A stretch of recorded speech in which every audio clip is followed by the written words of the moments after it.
अस्सलामुअलैकुम, मेरा नाम है हसान और कल के लेक्चर में मैंने आप लोगों को सिखाया था कि हम किस तरह से वी एस स्टूडियो को इंस्टॉल कर सकते हैं, किस तरह से हम नोड जे एस को इंस्टॉल कर सकते हैं और किस तरह से हम इसमें ना वी एस कोड में सारी जो एक्सटेंशंस हैं उनको हम इंस्टॉल कर सकते हैं। तो वो सब करने के बाद आज मैं आपको बताऊंगा कि रिएक्ट जे एस की जो एप्लीकेशन हमने कल क्रिएट की थी उसका फ़ोल्डर स्ट्रक्चर क्या है, कि उसके फ़ोल्डर्स में क्या क्या चीज़ें होती हैं। तो उसके लिए सबसे पहले आपने जो कल फ़ोल्डर बनाया था वो फ़ोल्डर ओपन कर लेना है। इसके बाद यहाँ से आपने ओपन विद कोड कर लेना है।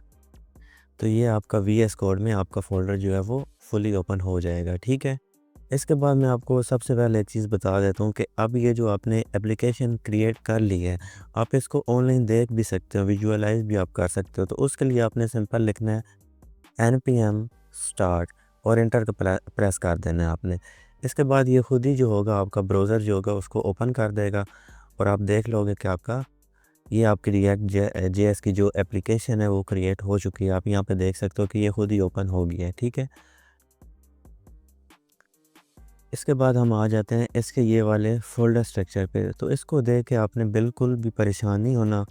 तो आज के लेक्चर में मैं आपको बताऊंगा और ये समझाऊंगा कि कौन सी चीज़ क्या काम कर रही है और नेक्स्ट लेक्चर से हम इसमें डेवलपमेंट करना स्टार्ट कर देंगे।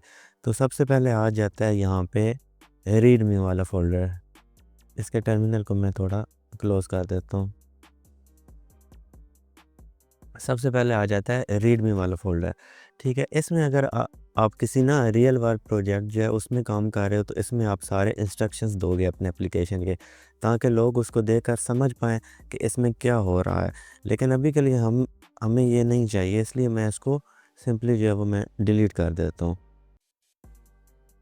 ताकि आप लोगों के लिए ये समझना जो है वो ईज़ी हो जाए, ठीक है। इसके बाद हम बात करेंगे पैकेज डॉट जेसन की।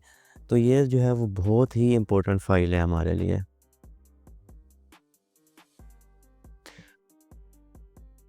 और इसमें आप काम करोगे नहीं, ये ऑटोमेटिकली अपडेट जो है वो होती रहेगी। काम आपको क्या करना है, बेसिकली इसमें एक स्क्रिप्ट नाम का जो है ये मैंने हाईलाइट किया है, ये यहाँ पे स्क्रिप्ट है, ठीक है। इसके अंदर आपको कुछ कमांड देनी पड़ती है। अगर आप अपने हिसाब से इसे एडिट करना चाहो तो आप अपने हिसाब से इसे एडिट भी कर सकते हो। जैसे कि आपको मैंने स्टार्ट में बताया है कि रिएक्ट एप्लीकेशन चलाकर आपको मैंने दिखाई है। अगर मैं यहाँ पे लिखूँ ना npm स्टार्ट, तो वो एप्लीकेशन जो है वो स्टार्ट हो जाएगी। अभी मैंने थोड़ी देर पहले लिखा भी था npm स्टार्ट, तो वो जो स्टार्ट हो रहा है वो यहाँ से हो रहा है। ये आप देख सकते हैं यहाँ पे स्टार्ट लिखा हुआ है। रिएक्ट स्क्रिप्ट जो है वो स्टार्ट हो जाता है, ठीक है। ऐसे ही आप स्टार्ट भी कर सकते हैं, बिल्ड भी कर सकते हैं, टेस्ट भी कर सकते हैं और इजेक्ट भी कर सकते हैं। लेकिन हम इन चीज़ों को यूज़ नहीं करेंगे, क्योंकि हम मोस्टली यूज़ करेंगे सिर्फ स्टार्ट का। npm स्टार्ट का हम सिर्फ यूज़ करेंगे, जैसे अभी पहले मैंने किया है, ठीक है। तो इस फ़ोल्डर जो है पैकेज डॉट जेसन है, इसमें आपके जितने भी पैकेजेस होंगे ना वो लिस्ट होंगे। बाकी आपको इसमें कुछ समझना नहीं है, ना ही आपको कुछ छेड़ने की ज़रूरत है। अगर आपको कुछ भी पैकेज इंस्टॉल करना हो तो आप नोड पैकेज मैनेजर का यूज़ करोगे, ठीक है।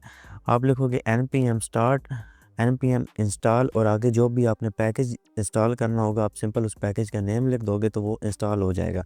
हमने जो कमांड रन की थी ना npx क्रिएट वाली, इसके ज़रिए से ये पैकेज ऑटोमेटिकली इंस्टॉल हो गए हैं, वरना ये सब हमें मैनुअली इंस्टॉल करना पड़ते। फॉर एग्जांपल ये जो सारे पैकेजेस लिखे हुए हैं, ये हमने स्टार्ट पे एक कमांड रन की थी npx क्रिएट रिएक्ट ऐप, तो उसके ज़रिए से ये पैकेजेस जो हैं वो ऑटोमेटिकली इंस्टॉल हो गए हैं। नहीं तो हमें वो खुद मैनुअली करना पड़ता है अगर हम किसी और तरीके से करते। तो मैंने आपको इसलिए सबसे इजी तरीका जो है वो बताया, जिसके ज़रिए से ये पैकेज जो है वो ऑटोमेटिकली इंस्टॉल हो जाए। तो बेसिकली ये फ़ोल्डर जो है पैकेज डॉट जेसन जो है, इसमें आपके सारे पैकेजेस जो है ना उनकी एंट्रीज़ होंगी। अब मैं आपको एक ऐसी वेबसाइट भी बता देता हूँ जहाँ से आप पैकेजेस जो है ना वो उनको यूज़ कर सकते हो। तो यहाँ पे मैं जाता हूँ गूगल पे, यहाँ पे मैंने लिखना है npm.js। तो ये बेसिकली नोड पैकेज मैनेजर जो है उसकी एक वेबसाइट है। यहाँ पे आपके सारे पैकेजेस जो है ना वो लिस्ट होते हैं, ठीक है। फॉर एग्जांपल यहाँ से मैं आपको एक पैकेज जो है वो निकाल कर भी दिखा देता हूँ। आपने यहाँ पे सर्च करना है रिडक्स,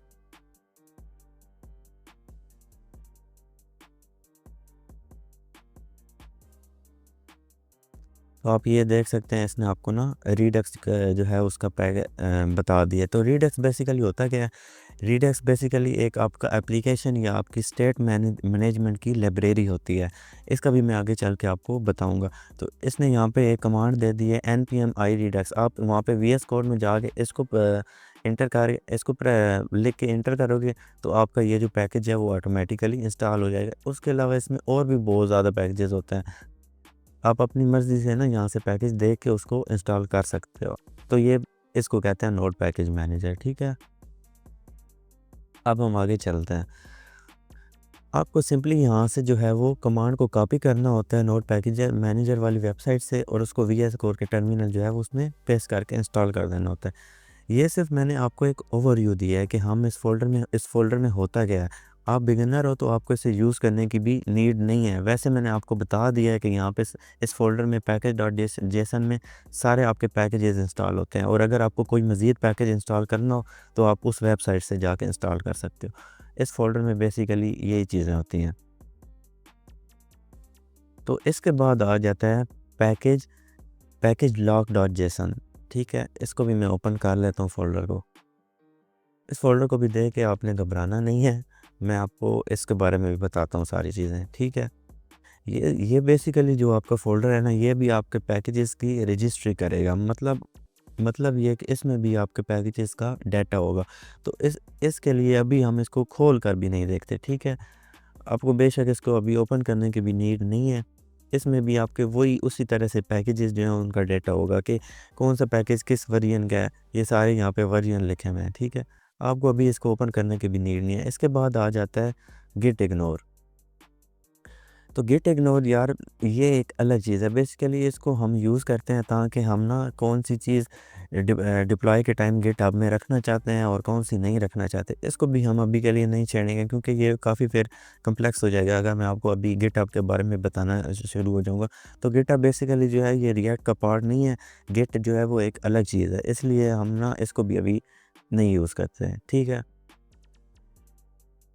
इसके बाद मैं बात करता हूँ पहले एसआरसी और पब्लिक को फ़िलहाल हम रहने देते हैं, इसको मैं एंड पे आपको डिफ़ाइन करता हूँ। तो पहले मैं बात करता हूँ नोड मॉड्यूल्स की। नोड मॉड्यूल्स बेसिकली ये होता है कि आपके जितने भी आपने पैकेजेस इंस्टॉल किए हैं पैकेज.जेसन में, ठीक है। तो इस नोड मॉड्यूल्स के अंदर आपके जितने भी पैकेजेस होते हैं ना, वो इसके अंदर बने होते हैं। इसको मतलब जो भी इंस्टॉलेशन हुई हुई होती है, जो भी उनके फ़ोल्डर्स होते हैं पैकेजेस के, वो सारे आप देख सकते हैं कि इसके अंदर मेंशन होते हैं आपके। तो इसको भी आपको इतना देखने की नीड नहीं है। हमारा बेसिकली जो मेन काम होता है वो पब्लिक से और एसआरसी से होता है। इसके बारे में भी मैं आपको अभी बताता हूँ। ये हमारी सबसे इम्पोर्टेंट दो जो है ना वो डायरेक्टरीज़ हैं, एक पब्लिक है और दूसरी जो हमारे पास है वो एसआरसी है, ठीक है। तो पहले मैं आपको ना एसआरसी के अंदर लेके चलता हूँ। तो यहाँ पे जो मैंने आपको एसआरसी में लेके चलता हूँ ना, तो एसआरसी में अपने सारे काम जो है ना वो कंपोनेंट वगैरह यानी सीएसएस वेब की सारी चीज़ें हम इसमें रखने वाले हैं, ठीक है। तो यहाँ आपको कुछ फाइल्स पहले से नज़र आ रही होंगी जो कि सबसे पहले आ जाता है app.css। इसमें इन्होंने ना कुछ पहले से ही आपको सीएसएस जो है वो लिख के दी है। आपको मैं स्टार्ट करके दिखाता हूँ।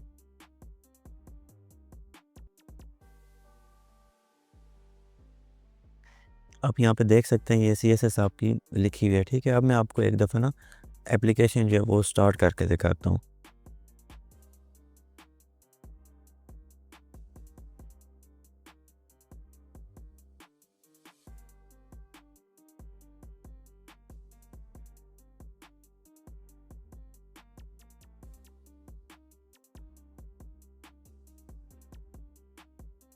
तो अभी आपने ना यहाँ पे आ जाना है। यहाँ पे आपने लिखना है npm और इसको ना स्टार्ट कर देना। तो ये आपकी तो ये आपका ना डेवलपमेंट सर्वर जो है वो ओपन हो चुका है। तो ये आपकी एप्लीकेशन को बेसिकली सर्व कर रहा है लोकल होस्ट कॉलम 3000 में, ठीक है। तो यहाँ से जो है ना मेरी जो रिएक्ट ऐप है वो स्टार्ट हो चुकी है। अब हम वापस जो है वो VS कोड में जाते हैं। इस टर्मिनल को हम क्लोज़ कर देते हैं।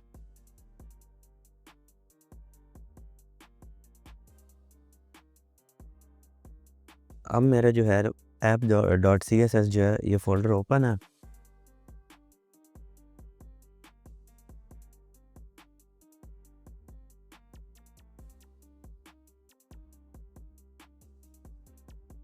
तो इसमें बेसिकली जो है ना वो आपकी ऑटो जो है वो सी एस एस वो आपकी लिखी हुई होती है। इसके तो अब मैं आपको बताऊंगा ऐप डॉट जेएस के बारे में। इसमें भी आपका मतलब जो भी आपका ब्राउज़र में चीज़ चल रही होती है, फॉर एग्ज़ाम्पल जो भी मेरा यहाँ पे लिखा हुआ आ रहा है, ठीक है, ये रिएक्ट बाय आसान और लर्न, ये सारी चीज़ें मतलब जो भी आपका ना होस्ट पे लिखा हुआ आ रहा होता है वो सारी चीज़ें यहाँ पे होती हैं। ये आप देख सकते हो कि यहाँ पे रिएक्ट बाय आसान लिखा हुआ है और यहाँ पे लर्न मी लिखा हुआ है, ठीक है। तो यहाँ से आप इनको चेंज भी कर सकते हो अपने मुताबिक। तो ये इसका बेसिकली यही होता है कि जो भी वहाँ पे चीज़ें होती हैं वो सारी यहाँ पे होती हैं, ठीक है। यहाँ पे डिफरेंट क्लासेस होती हैं और सारी मतलब ना वो मैं आगे चल के आपको डिटेल भी बताऊँगा। अभी मैं सिर्फ आपको ना ओवरव्यू बता रहा हूँ, ठीक है। आप यहाँ से कोई भी चीज़ चेंज करोगे तो वो ब्राउज़र में ऑटोमेटिकली खुद ही से चेंज हो जाएगी, ठीक है। इसके बाद आ जाता है हमारे पास app dot test dot J S का, ठीक है। तो ये बेसिकली हमारे पास टेस्टिंग के लिए होता है, इसकी भी अभी हमें नीड नहीं है बिल्कुल भी, ठीक है। अभी के लिए आप चाहते हैं तो बेशक मैं इसको ना डिलीट भी कर देता हूँ ताकि ये हमारे लिए इसको समझना थोड़ा इजी हो जाए। इसको भी मैंने डिलीट कर दिया, ठीक है। इसके बाद आ जाते हैं हमारे पास index dot C S S. तो ये बेसिकली एक सी एस एस की फ़ाइल है जिसको हम इंडेक्स डॉट जे एस में इंपोर्ट कर रहे हैं, ठीक है। ये हमारे पास index dot dot J S है, इसमें हम ऊपर वाली जो है इसको बेसिकली इंपोर्ट कर रहे होते हैं, ठीक है। ये आप यहाँ पे देख भी सकते हैं import index dot C S S, ठीक है। तो इसमें बेसिकली होता क्या है, इसमें हम कंपोनेंट्स जो होते हैं ना उनको हम रेंडर कर रहे होते हैं।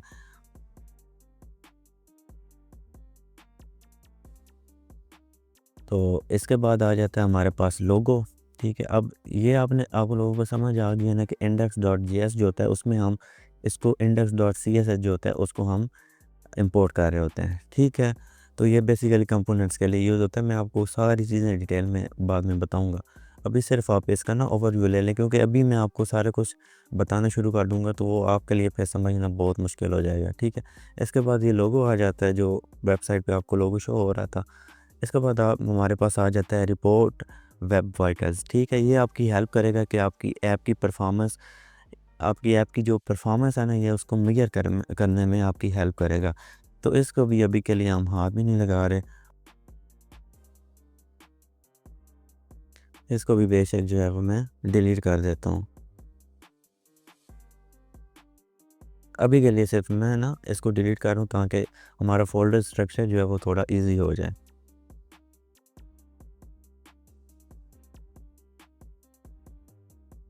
इसके बाद जो लास्ट पे आता है सेटअप टेस्ट, ये भी हमारे लिए टेस्ट के लिए इसका भी अभी कोई यूज़ नहीं है हमारे पास, ठीक है। इसके बाद मैं आपको open app dot J S जो है, तो मैं जो एच टी एम एल की आपसे बात कर रहा था ना कि स्टार्ट में आपको एच टी एम एल और सी एस एस जो है वो दोनों आनी चाहिए।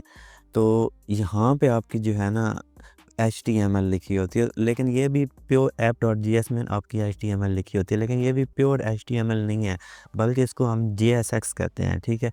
तो JSX का हम आगे जाकर बात करेंगे। इसके इसके सिंटैक्स जो होते हैं ना वो बिल्कुल HTML की तरह ही होते हैं। इसलिए मैं आपको ये कह रहा था कि आपको HTML लाजमी आनी चाहिए ताकि हम अच्छे से अपनी वेब का ना कंटेंट जो है वो हम लिख सकें। अपनी वेबसाइट का हम जो भी कंटेंट होगा वो इस फ़ोल्डर में हम लिखेंगे, ठीक है। तो उसके लिए आपको HTML लाज़मी आनी चाहिए थी, ठीक है। और इसके अलावा मैं आपको CSS का भी कह रहा था, तो CSS का भी मैं इसीलिए आपको कह रहा था कि हम अपनी एप्लीकेशन जो है ना वो उसको अच्छे से हम स्टाइल कर सकेंगे CSS का यूज़ करके, ठीक है। तो इसी के लिए आपको जो है ना वो सारा हसन इसके बारे में बता रहे थे, तो आपको वो से वो चीज़ें सीखनी है क्योंकि आगे चल के वही चीज़ें आपको काम आएंगी। क्योंकि अब मैं यहाँ पे आपको HTML और CSS सिखाने लग जाऊँ तो फिर वो है ना रिएक्ट रह जाएगी। तो सर आपको मेरे से बहुत अच्छे से सिखा रहे हैं, तो वो चीज़ें आपने लाज़मी उनसे सीखनी है, ठीक है। अब इसके बाद हमारा SRC वाला फ़ोल्डर भी कंप्लीट हो गया। अब हमारे पास आ जाता है पब्लिक वाला फ़ोल्डर, ठीक है। तो इसमें हम अपनी ना स्टैटिक फाइल्स रखेंगे। अब स्टैटिक में आपको बता दूं कि स्टैटिक क्या होता है। स्टैटिक बेसिकली ये होता है कि आपने वेबसाइट में जो भी इमेजेस यूज़ करनी होंगी वो आप इमेजेस यहाँ पे रखोगे, ठीक है। तो यहाँ पे भी आपको कोई चीज़ छेड़ने की ज़रूरत नहीं है। अब जो भी आपकी ना इमेजेस वगैरह ये आप देख सकते हो, सारे लोगोस वगैरह पड़े हुए हैं, manifest.json है और ये कुछ टेक्स्ट फाइल है। तो ये फैब आइकन क्या होता है? फैब आइकन ये होता है कि आपका यहाँ पे ये ऊपर जो आइकन आ रहा है रिएक्ट ऐप के साथ, तो ये आपका सारा फैब आइकन होता है, ठीक है। ये यहाँ पे ऊपर आपको शो हो रहा होगा, ठीक है। तो इसको अभी के लिए ना आपको छेड़ने की बिल्कुल ज़रूरत नहीं है। तो बेसिकली आज का लेक्चर यही था। आज के लेक्चर में मैंने आपको फ़ोल्डर स्ट्रक्चर जो है उसके बारे में बताया, तो उम्मीद करता हूँ आपको सारी चीज़ें जो है वो अच्छे से समझ आ गई होंगी। तो अगर आपको कोई भी कन्फ्यूजन हो तो आप मुझसे ना कभी भी पूछ सकते हैं, ठीक है। तो नेक्स्ट जो है लेक्चर वहाँ से हम इसमें डेवलपमेंट करना जो है वो स्टार्ट कर देंगे।